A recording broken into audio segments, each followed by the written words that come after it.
So what happens if you use expanding foam in resin? That was a question I was asking myself. Oddly enough, I asked myself all these sorts of questions. The reason is I want to make some mountains because I want to make a small diorama with a little mountain in and some clouds and decorate it like that and possibly put it on a light. Now, I don't know whether expanding foam's going to work in resin or not, so I got hold of some. And then I thought, well, if I'm going to make a mountain with it, I'm sure I can carve it out as a mountain when it's dry. I wonder what will happen when it's wet, whether that'll work or whether it won't. What I'm going to do is make a little mountain, carve that out, and then paint it, and then use that as a scene in here. I'm also going to spray some directly in here, let that dry, then pour the resin over it, to see if it will come out and leave the imprint inside. I'm also going to pour some resin and then spray the foam in it and see what happens. Because I thought, well, while I'm doing one experiment, I might as well do them all. So first thing I'm going to do is spray a lump in on there and let that dry. Now, apparently it takes 24 hours to dry. And that's fine, because we can do the carving and that of it tomorrow. And once I've carved that, that can go into that one.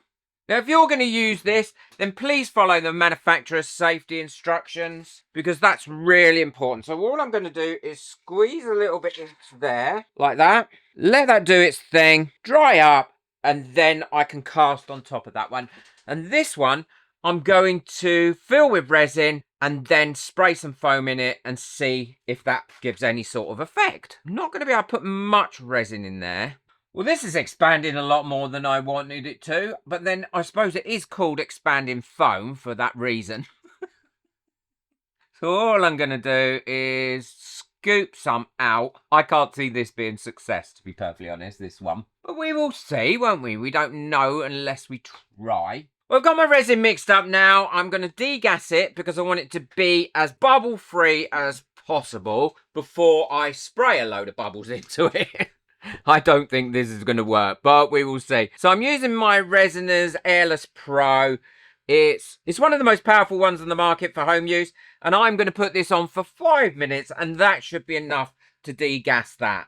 And then it'll be lovely and clear. If you haven't got one of these, I think they might be on special. If they're not and I've got a discount code, I'll link it in the description below for you. So that's had its 5 minutes now. Let's just take that out and see if it needs any longer. No, that's lovely and clear now. Beautiful. I don't know what I'd do without my Airless Pro. So now what I'm going to do is pour this down the side of this mould. Now, I haven't put much in here because I know that the expanding foam itself is going to, well, expand in there. I don't want it to squirt everywhere all out. So there we go. I've got it in there. Give that a bit of a shake. And now I'm going to spray that in there.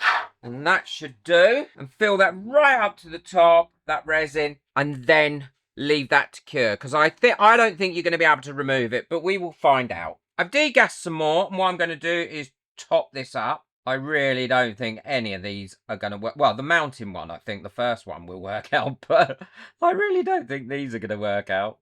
What do you think? No one seems to be curing up.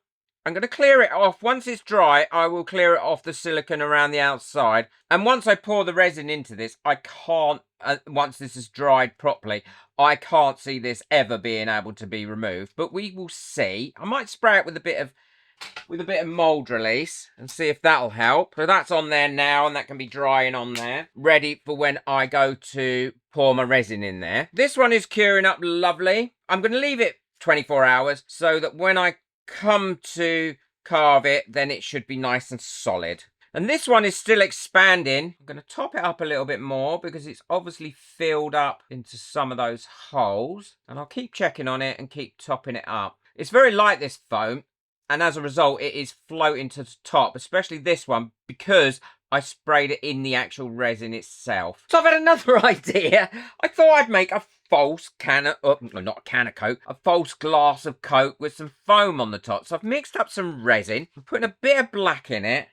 I don't want too much in there because I do want it to be a little bit more translucent. So I've put my black in there, and that is quite opaque in there. I should have put a little bit less in, but that'll be all right. Let's see how it goes, isn't it? And now I'm not going to pop the bubbles in here. There are quite a few bubbles in there because I don't need to. Now I'm going to pour it into my clear glass. or plastic. It's not glass, it's a plastic container. So I'm going to mix a bit more up because I want it to come a little bit higher than that.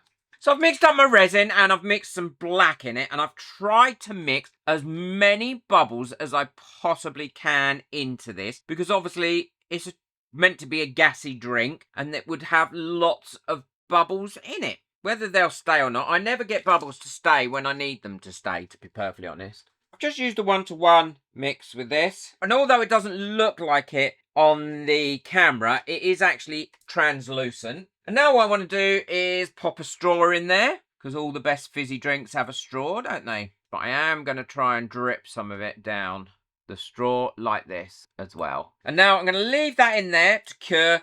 And then once it's cured, I'll show you what I've got planned for it. I think that one is going to be successful. I just don't think this one and this one, look how much that has grown in there, are going to be successful at all.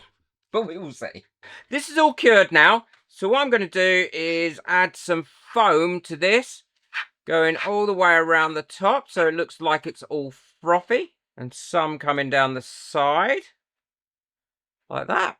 And then as that continues to expand, that should smooth off a little bit. And then I'm also going to push some, if I can, off the straw and let that come out the straw at the tip, and push a little bit more down these sides so it looks like it's foaming over. And that's going to keep on expanding, and then hopefully that is going to look like an overflowing drink. I might have to trim it up afterwards, but we can have a look at that. Well, these are all nice and cured up now. They've had 24 hours and that's gone lovely and hard. That's ready for me to pour my resin in. Look how that one expanded. I'm quite looking forward to seeing what that's going to look like when it comes out. And there's the Coke one. Now, I haven't finished with this one. You could leave it like that and I think it looks quite good. But actually, I'm going to slice that off so it just looks like foam in there.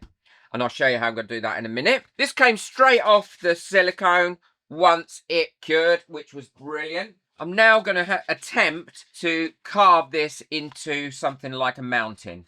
And it carves lovely and easy so far. Or you can cut into it lovely and easy. So I've carved out 2 mountains. I'm not sure which one I like the best yet. And what I'm going to do is give them a brushing here of Resincrete to give them a bit more texture, and also to fill some of these holes up as well. So when I come to cast them in resin, they're not going to leak. And then once these are covered completely in this, I will then give them a paint. Well, these are all cured now and lovely and hard, my little mountains with the Resincrete. And all I'm going to do is paint them, and then I'm going to decide which one I'm going to be using in this little diorama. Well, I finished painting both of them and I've decided to go for that one.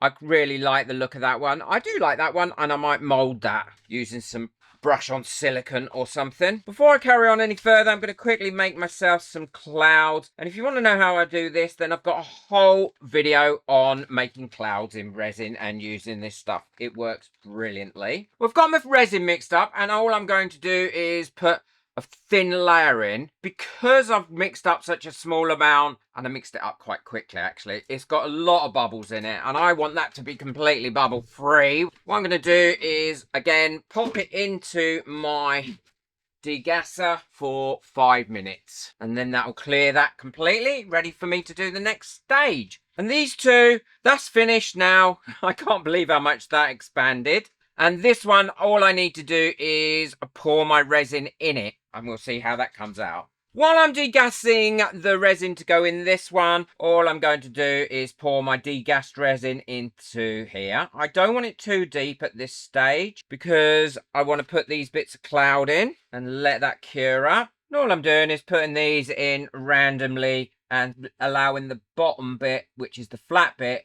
to be this way up because I'm working in reverse. And now what I'll do is I'll leave that to cure up until it gets to the sticky stage, and then I can do the next part. I'm going to pour this in now. I'm sure there's going to be a lot of trap bubbles in this somewhere. Like I said, I don't think this is going to work, but we might be surprised. Pouring my resin in that I've degassed, and now we can leave that to cure, and then everything should be ready come tomorrow. Well, this has got to the sticky stage now. It didn't take long. I've attached my little mountain onto some popsicle sticks, and that fits in there really well. What I've done is degassed my resin, as well to pop that on there. Now, getting it to the sticky stage, what that does is it helps to prevent the line that you get when you pour in layers. Now, you will probably still get a little bit of a line, but it isn't as pronounced. Pouring some of that over there now. Make sure my mountain has got some on it. And now I'm going to fill that up to the edge of that mountain. There will be a few bubbles in this because there'll be some that have got trapped to the sides, and there'll be a few that I've got by pouring it in. So there we go. That's right up to that very edge now. All I'm going to do is pop something on the top of that now to hold that into place. And now that's on there, what we can do is leave that to cure up overnight before we finish it off. What I will do is, if any bubbles pop up, I will burn them off with a long neck lighter as well, just so I can get rid of the last few. I don't mind that there's a few in there anyway. And those clouds now will stay exactly where we put them. Well, this is all cured now, and I can take off my stick here. I've got my resin mixed up for the base bit. Now, if you want to add a light to this underneath, then you could do that now. But I'm not going to add a light to this. But as soon as you do this part, then you can't then put this on a light because it's not going to shine through. What I've got here is some artificial grass. I love this stuff. It's great. And all I'm doing is mixing that around in my resin till it's all lovely and covered. And now popping this on top here and let that cure up. I do think this is going to be the only thing I know I've said this about 20 times, but I do think this is going to be the only way that works using spray foam. But we will see. We might get surprises. That's how we find things out and new methods and all that sort of thing. Just going to give that a tap. Clean up those edges a little bit. The reason I'm tapping it is to encourage any bubbles that I've trapped underneath that grass to come up and come up through the resin, and that'll avoid having trap bubbles in there. I mean, there's going to be a few trap bubbles throughout this, but I'm not too worried. There we go, that should do. I'll burst those with a long neck lighter, any more that come up, and then we'll let that cure and we can see how they've all done. These are all nice and cured now, so I can start. I'm going to start with the two that I don't think are going to work, but they were good tests anyway. So this is the foam that I put in the mold to start with, to see if I could get it out and if it would make a casting. I did spray it with silicone mold release, but I still don't think it's going to work. But we will see. I'm going to use something to pick this out with. It's surprising how tough that foam is. Well, it is a filler, I suppose. Oh, this is a lot of hassle just for this. I'd much rather make it, then cover it in silicone, and then remove it, and then put it in there like that. So, no, I think that's definitely a fail. Too many bubbles come up on the top anyway. That ruined it, and I don't really like what it's done. I can't see any practical application for that, using that like that. This is one where I sprayed it into the resin to find out what happened then. Now, I overpoured this one quite considerably on those edges, so it's going to be more difficult to get out. Well, actually, I don't mind that. Look how lovely and clear that is. And obviously it's not been in a pressure pot or anything like that. That is the result of the Resinous Airless Pro. I'm not sure if I like that or not. I don't dislike it. You could make an iceberg out of it, I think, like that. And it's got a really pretty pattern on the top, under there. That might make a nice paperweight. So we could trim all these edges up. I don't dislike that. I think if we trimmed all those edges up, that actually makes quite an interesting paperweight. So that was more of a success than I thought. So this one, I'm definitely going to be cutting this off. So all I'm going to do is take my blade like this, go in there, cut that top off up to that straw, take that off like that.